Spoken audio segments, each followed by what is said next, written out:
I'm continuing the series on small farmers with Chambers and Mingey, which was written in 1966. The title of the book, Agricultural Revolution, 1750 and 1880.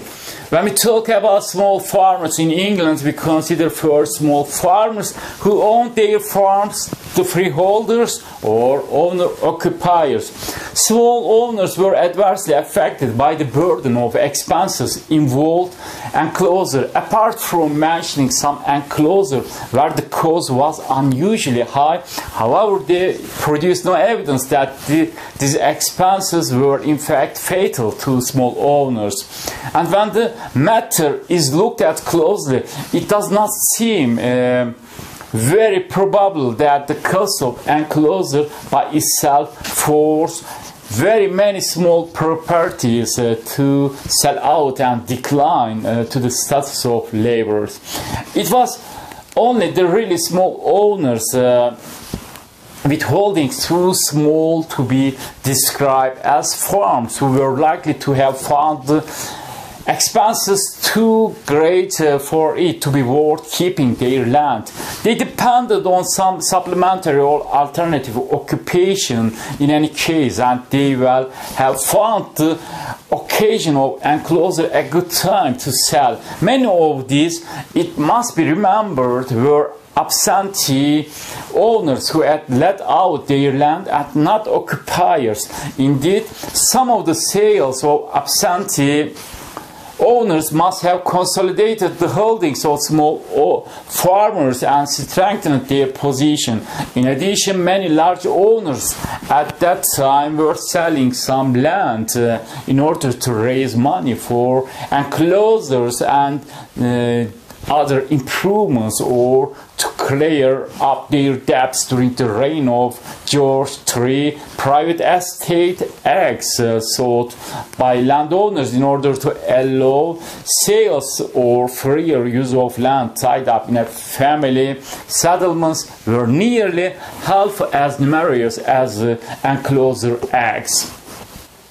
The true small farmer with his 30 pounds to 50 pounds may have faced with a total bill of anything from 30 pounds to 50 pounds according to the circumstances.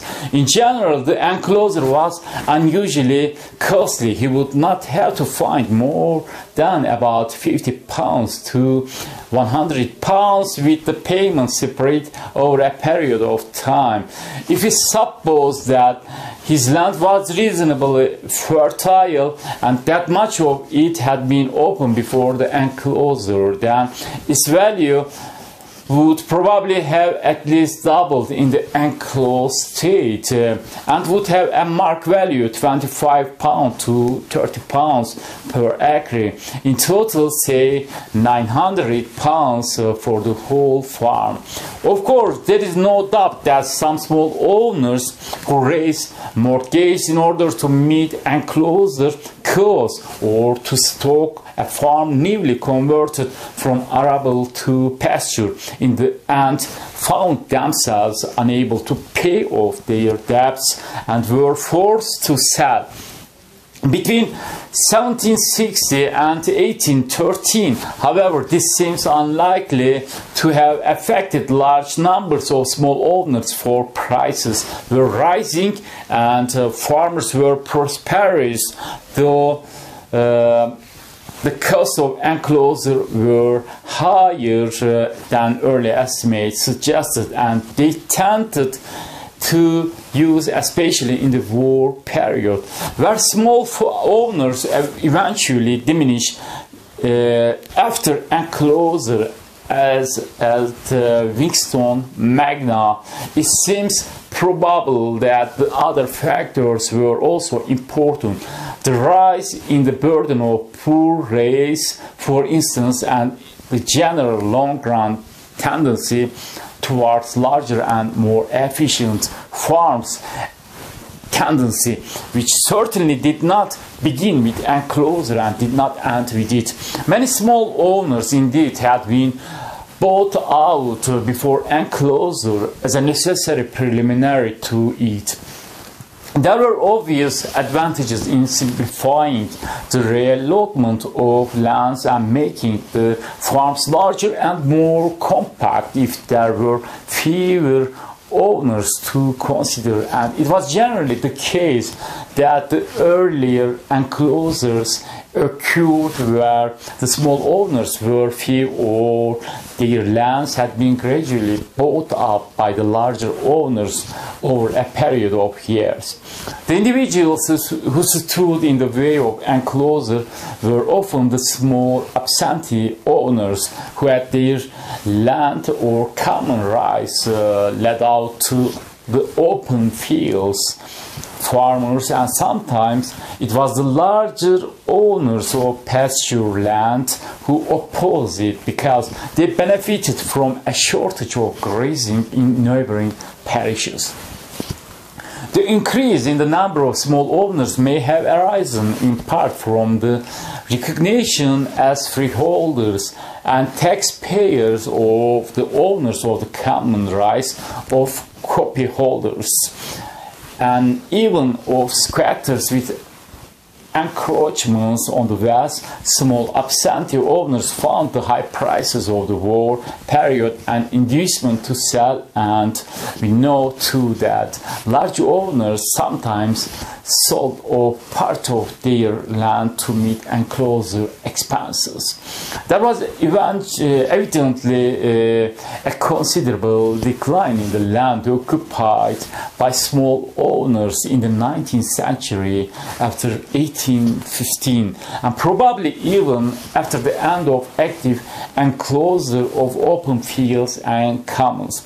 There were undoubtedly a long-term tendency in favor of consolidation of farms into larger and more efficient units.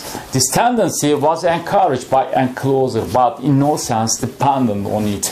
The move toward large farms was marked even in open field villages, and the most dramatic changes in the size of farms sometimes occurred before enclosure.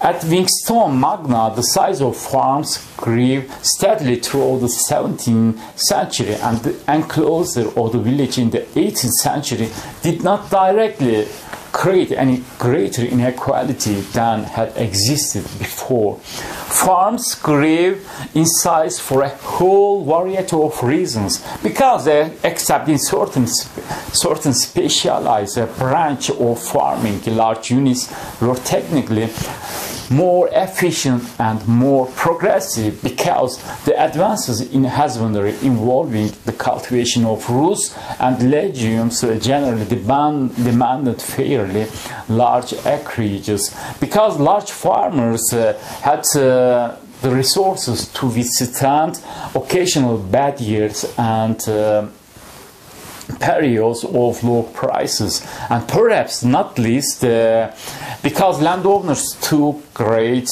care in selecting the tenants for their large farms, and so that they had the capital and knowledge to farm successfully.